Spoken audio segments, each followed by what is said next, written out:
And I have a question to ask. Why do phenotypes always? You just talk more loudly. Okay. Yeah, louder. Why there are phenotypes only found in female, like the weight change? Why the phenotype is only found in female? One of the things they mention is that they assume this is sex related. Yeah, sex dependent, no? That the expression of the You didn't microRNA. answer the question. You just restated his question. Ah. Yes, of course. Yeah. Why? Why? They don't know. They don't know. Or they just find this phenotype Mm. and call it, and they didn't say why. Because they don't know. This is actually quite often in metabolic research that we have some influence on the sex hormones. Some people study that. It's very interesting, but it's very difficult to decipher. So might be there is some interaction that some either androgens or estrogens, they do have any impact. Or maybe something else, you know, just like the it's a chain, no? So some maybe other. Maybe, yeah, exactly. So we it is like no, we also sometimes have that, and we just mention that, but we don't really explain like why it is, because just to answer that might require years and years of research. So it's not possible to just request that people just dissect on the whole circuit. It's usually impossible. Yeah. So within 1 year. So related to the neuropopulation, yes, in the first paper they analyzed POMC, SIM1, and LaPierre. Oh, also agouti related protein neurons. And for SIM1 is the only one they got results. For POMC and LaPierre, the leptin receptor, they didn't even show the results. They just said it was a very low phenotype, something like that. I think that there was no graph at all about Really? this. Even Yeah. in the supplementary? I think, yeah. But what about the POMC? Yeah, for the POMC, they.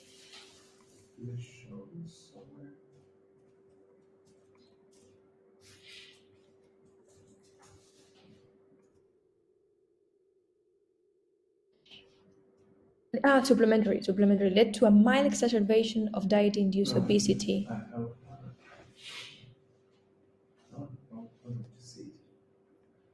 Because this is what you can compare with this other paper. I think I had the supplementary things. Yeah, here. You know, otherwise they don't really intersect. You know what I mean? Right?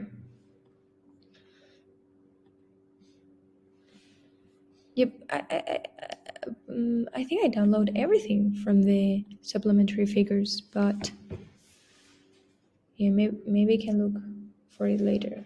Yeah, we can do.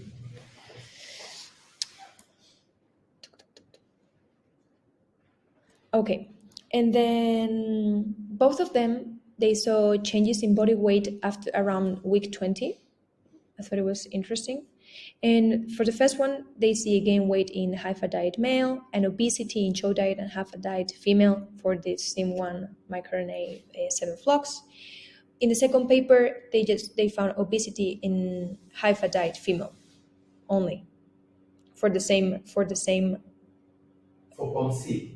Yeah. Yes. POMC. That's why my question. Okay, for the other ones, they find it in high-fat diet male or female for POMC.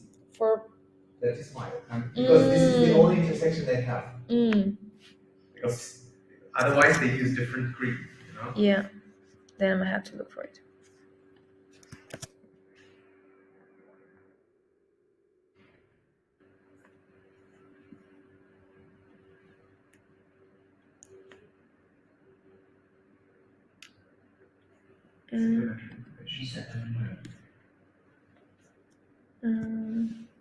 Maybe here.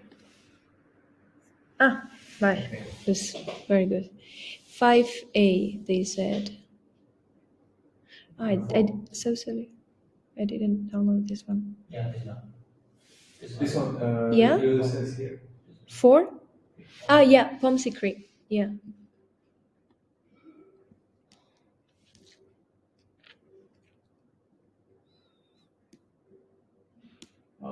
So this one can be compared to the data of GAL et al. Yeah. So there you see a little So bit here. no change in the chow diet. Some change only in females. So same with the GAL's data. You see, same one.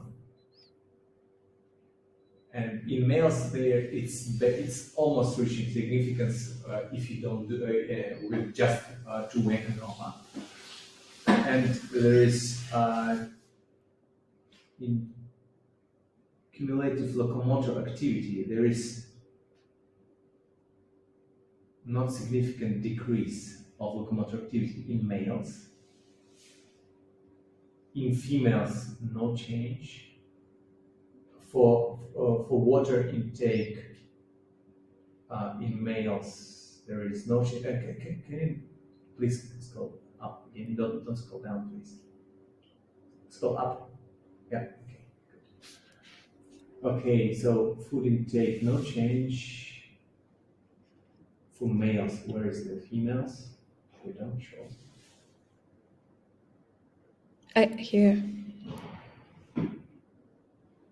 Here and Wait. here, because it's the food intake. The food intake. And I think the high-fi diet might be here, no? Okay. Sorry. Let's just do one by one because I think it is interesting. Okay. Let's go A, B, C, D, right? So, so on. So, cumulative food intake in males, nothing. Food intake in males, nothing. Water intake, nothing. Energy expenditure, nothing. Respiratory exchange rate, nothing. And then we can go MNOPS. Yeah, great. Okay, that's good. Locomotor activity, some trend. But for the control, no? From males. No, it means that it's decreased activity. Yeah. Okay, food intake, nothing. In females. Yeah. And water intake, also nothing. Because this is also diet. Now in the very bottom is high-fat diet. Nothing. Some trend towards locomotor activity increase in females. Okay, and now why is that, and so on. Okay, let's go down to this. What do we have here? They have blood glucose. Yeah. What is this? Just blood glucose, and they see some uptrend. Okay, some significance on the week 10. On the week 10 means like just after they get adult. I think this is the. Oh, vale. Oh, that's okay. Yeah. That's okay. Okay. This could be just transient. I don't know whether they checked it postprandial or they fasted them. We don't know. It could be just postprandial. So after they ate. I have no idea. So I mean, this change is like is not really. You mean with the metabolic analysis? No, the blood glucose. They just check glucose every week. Yeah, that one is supposed to be random, and then there are others that depends on the IG. My point is, it could be just postprandial. They just ate, and that's why they got. You see, random fat blood glucose. So it is not really relevant here. Okay, get that, please. Okay, there is some increase in the glucose tolerance test in females on the chow diet, and then high-fat diet. Males. Females. Blood glucose. They say that it is increased. Really. I don't believe that it is increased. I don't know. I don't think how did they get this significance at AG? AG. I don't think it's significant. They say it is significant. No, they don't. They say they do. Here, There is a star, yeah. oh, Okay, so can you scroll up, please? Okay, so the only thing they have is the increase of their body weight in female. yeah, it's a Just pity, no? slide. How so? No, it's not a pity. I mean, this is biology. No, but this why is- did they don't show, for example, of this data about cumulative water intake, about locomotor activity in the female high-fat diet? Sorry, who is that showing? The female high-fat diet it only appears in here in the body weight. You know, they don't see the cumulative food intake or the energy expenditure. Maybe they didn't measure for some reason. It's a pity because the female Which high-fat is diet, strange because they have a phenotype, or they have some data which are contradictory that they want not to show. or they're keeping for another paper. I don't think so. I also Because don't this is understand.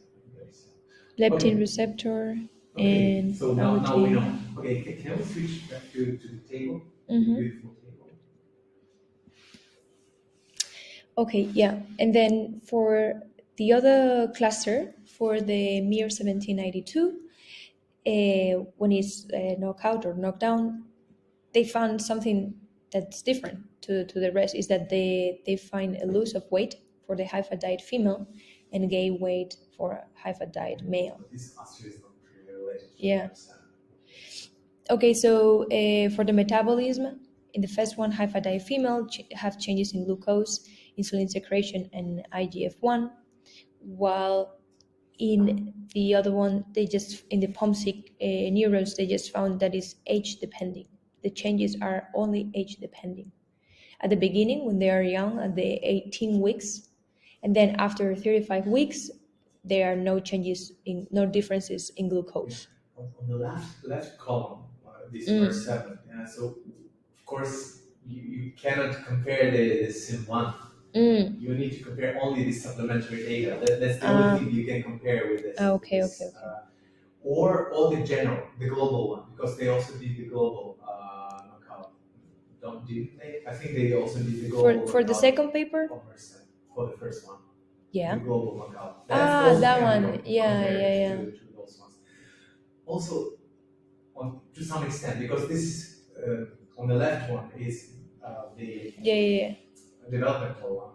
Here it is not development. It's an Mm. adult.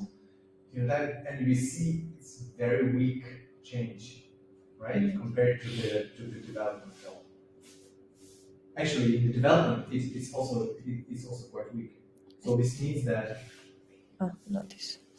right, we can make an assumption that since both phenotypes are similar, they have high-fat diet increased obesity in females only, both in the developmental, like flux, as well as in the sponge. non-developmental, in the second one, if we switch to the table, right? So this implies that, at least for POMC3, mostly this adult phenotype contributes to what we see. Like that's my assumption, that the embryonic component did not really much contribute to this. It could be it did, but at least we see this similar phenotype. It doesn't matter whether it is embryonic or it is embryonically induced or it is adult. From that, one of the explanations could be that this is actually has to do with the adult miR-7 in POMC units. But it is very weak, yeah? So it is not comparable to this SIM1 phenotype. Yeah. So then they also, in the first paper, also didn't find any changes in glucose metabolism. Maybe this. They did, but very mild. But very mild. Very mild. And also this one, AC. So AB, AC, and AG. These are the only. Yeah. Only. Yeah, but this is almost. They found. And if we get back to the table, with this, they found some glucose metabolism, which is age dependent, right? Age depending, which means at the beginning, 18 weeks, they found some changes. 35 weeks, no changes. And that's why I call him age. I call it age depending. I would call it mild, weak, and kind of not very strong overall. But okay, there is some trend there. Something is going on there. That's what we know, but it's not clear what. Regarding expression, they see that these two genes, as I talked before, are downregulated among other genes in miR-7. I mean, there are more genes. These two are downregulated in the knockout. And then what they did for this other paper, I think it was very interesting, they did a differential expression analysis between female and male. So they found that this miR-7 What did they analyze? comparing. Which tissue did they use? I read this paper, I just don't remember. Did they in fact sort, or they use a rough dissection of the hypothalamus? I think they just cut out the arcuate, right? Which for me is no-go. Yeah? Yes, because how can I believe something which includes POMC but also all other neurons? So the only thing I can draw out of there is. But maybe they selected the POMC neurons. So. I don't think so. I don't think so. A ver. The only thing I can draw from this data is the highest change, something which is so high that you even can see, despite you have all the other neurons around. From that's okay. So you can go only for the hits, for the highest changes. Otherwise, all this profiling is not having anything to do with POMC neurons, because you don't profile the POMC neurons here. You profile the whole tissue, including microglia, astrocytes, oligodendrocytes, all different types of neurons, all together. So what you see here in this profiling is all of them together. So only the highest peaks and highest differences might hint that maybe in POMC neurons you have some really huge changes in this particular genes. That's the only thing which I can draw from. Yeah, they should have done FACS to sort out the POMC neurons. And yes. Yeah, you're right, it's Arcuate. Okay, and yeah, and then for the number of neurons, I don't know, I think they didn't measure this for the POMC. I don't think they measure that number of neurons, of POMC neurons. You mean in the first paper? Yeah, I don't think they did. No. Yeah, because they just saw this smile flip and they just dropped it and switched to another one. Triple knockout. And then which is mated with each of these screen. It's a nightmare. You can imagine how difficult it is to get all of these phenotypes in one. So you need to have 7 different alleles. 7 alleles in one, and you need to make sure that they remain homozygous. It's a nightmare to generate this. It's so difficult. Imagine then you have like triple knockout, triple flux. Then you need to cross it to another free line. What do? You cross, and then all of them become heterozygous. Yeah. And then you need to cross them again in order to make them homozygous. It's really difficult. So, but will you go for the microRNA sponge instead? Do you think it's reliable, the phenotype of knocking down with microRNA sponge? I prefer to use the way how we do it. To knock out. Of course, if you could go for the deregulation of the mRNA only, when you use some Cas analog which works only on mRNA, that would be also interesting. To have a knockdown like they use here. But no, sponge is also good. I mean, it's good. because they can control when it happens. On the other hand, LOX is also very reliable. You don't need to inject anything, it is already there. So you are sure it happens in all of those neurons. So ideally you have pre-ERT2. If you have pre-ERT2, you just use tamoxifen to control when exactly that does it happen. But unfortunately, not for all of these lineages, ERT2, pre-ERT2 line is available. And it is not available for all of them, all of the listed here. That's why. There is no way you can do it. Do you think that because why couldn't they? Pre-LOX is more robust and more reliable because you are sure you target all of the neurons. But if it is not ERT2, it has to do with development. So that's another. It's always a trade. Yeah? So it's, what do you want to say? Sorry. No, nothing. That's it, and that's it. No more. Yeah. Cool. Really nice table. Really nice table. Yeah, cool. Okay. Any other questions or comments? Vernon, Lily, Rafa? Do we have also Zhen online? Maybe she has something to add. I pause it. The final conclusion. It's true. It's an embryonic study. No, that's something I didn't realize. Then I do think the microRNA-7 has some impact, some real impact. It might have some real impact.